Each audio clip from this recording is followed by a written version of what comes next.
So Loki's devil fruit is revealed in this chapter, and it looks great. As we've been talking about in the spoilers earlier this week, it is in fact a dragon, and it's a pretty big one at that. It's one of the biggest things in One Piece. I don't know if it's as big as Zhoniin, who I think is the biggest creature or thing in One Piece at this point, but it's got to be at least like the size of its head. I don't know. I mean, I guess we'll find out in the next chapter once we see more of it, because it's only showing up at the end of this chapter. Now, another interesting thing is that it's a Western dragon, and the only other Western dragons that we've seen were on Punk Hazard, and it mainly looks like the 13 one, which Vegapunk was able to create. I don't know how he did, he just did. And I guess this means that dragons did actually exist in One Piece at some point, because Ryuma did cut one's head off, so I guess they are real.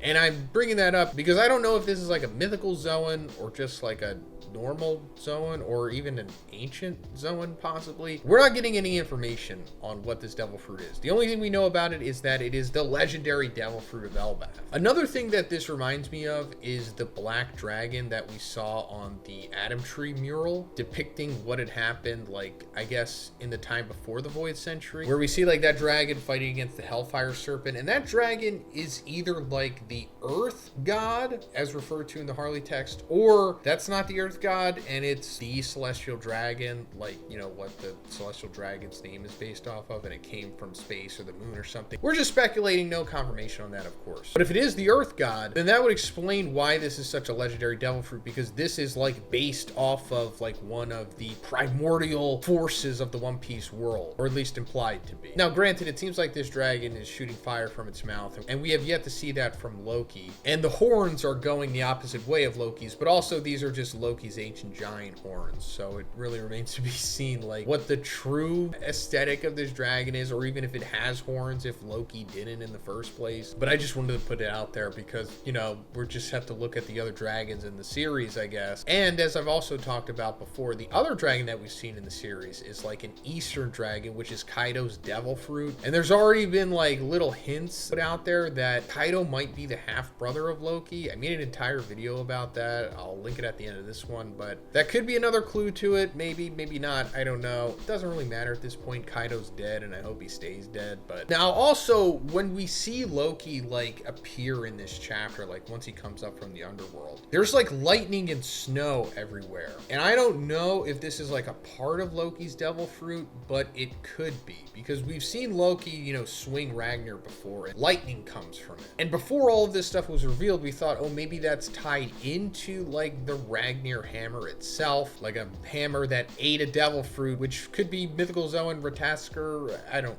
know. Nothing has been revealed yet, but we're just speculating again. So either the lightning is coming from Ragnar himself, or it's coming from Loki's devil fruit, meaning that he's like a lightning dragon as opposed to like, you know, typical fire dragon. And as for the snow, this could be explained too, because we saw that when Loki like hit that Draugr a couple chapters back with Ragnar, he like froze it. So again, either the ice, snow, whatever weather manipulation powers could be tied to Ragnar, or both ice and lightning are tied to this dragon devil fruit, which would make it a mythical Zoan. And I wouldn't be surprised if this is a mythical Zoan, because, you know, we're at the end of the series now, and all of the best devil fruits are going to be mythical Zoans because they have multiple abilities. You can become a beastly creature, and then you can have, you know, powers attached to it that you would need individual devil fruits for. Let's also quickly go over how Loki's showing up here. So this chapter is pretty much entirely dedicated to like the kids being marched off the cliff here, because we saw in the previous chapter that the Nika Sleep Tid had accidentally destroyed the ship that they were going to use to take the kids back to Mary Joie as hostages so the giants would fight for the world government. But not only did it destroy the ship, it also destroyed like the sea clouds. So the kids are basically just marching to their death because they're just going to fall off of the tree at that point. And for some reason, Summers can't stop it. He can't get Emu to stop it. It's just inevitable. And not even like the kids' parents or the other giants giants can stop them, so they just decide to die with them. And as they're falling, Loki with Luffy on his back come under and save them. Like, Luffy balloons up and cushions them. So yeah, Loki begrudgingly, as he says, although, you know, Loki's a good guy, he's a softie, as we've come to know in the flashback, saves them all. And it also gives us even more perspective how freaking huge he is, because all of these giants appear to be very small on his back. Also, another interesting thing that happens as Loki is entering the Sun Realm here, Jarl says, on a curious day when thunder and snow both flurry, a giant beast shall appear to blot out the skies, and the sun god will rise. And he's saying this like in quotations, meaning that he's read this somewhere, which I guess is coming from the Harley text, because he even implied, I think 2 chapters ago, that there's more to the Harley text than what was shown to the audience. So I guess this is a part of the prophecy too. This was already foretold that this was going to happen to some extent. And you know, destiny and a pre-planned future is a huge element of One Piece. I mean, it's almost entirely what One Piece is about. So I guess Loki is tied into being a part of this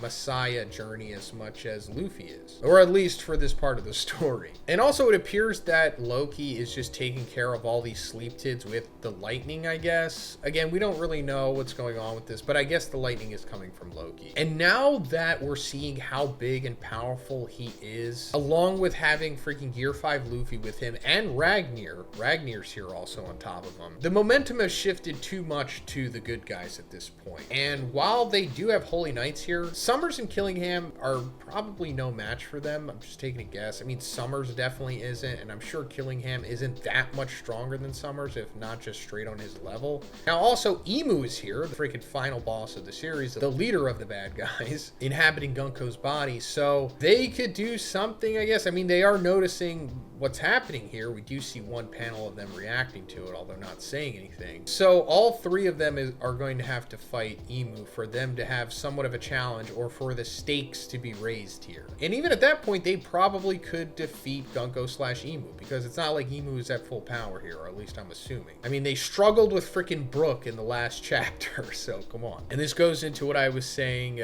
many times now, and it's that Loki's probably going to get Dami reversied, because he kind of has to be at this point so that Luffy can fight him, because, you know, that's like the recurring theme of this arc so far. We've seen it happen multiple times. Rox got Dami reversied, and Roger and Garp had to fight against him, and then Harold got pseudo Dami reversied and Loki had to fight against him. So 3 times a charm, Luffy's gonna have to fight Dami reversied Loki, and I'm on board with that. I mean, I don't like Dami reversied, but if it's going to give us a cool fight between Loki and Luffy, then I'm all for it. But let me know what you thought about this in the comments, guys. What do you think Loki's devil fruit is?